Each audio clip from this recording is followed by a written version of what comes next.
sa akin pong mga kapatid na pari dito sa Baliwag, sa lahat ng mga lingkod, mga minamahal na kapatid kay Kristo dito po sa parokya ni San Agustin dito sa Baliwag.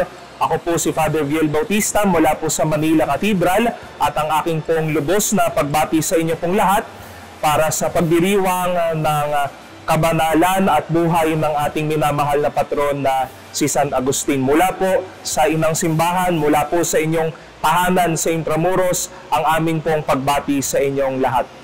Alam niyo po, isa sa mga tinitingala at saludong-saludo ako patungkol sa buhay ni San Agustin ay ang kanyang pagsusumikap sa lahat ng bagay.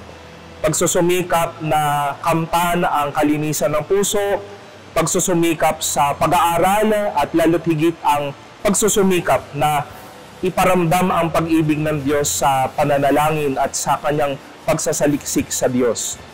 Kung meron man akong mga alaala, lalo't higit sa pag-aaral, yun talaga yung unang pumasok sa akin. No? Iba yung level, iba yung taas ng kanyang pagsusumikap sa lahat ng bagay.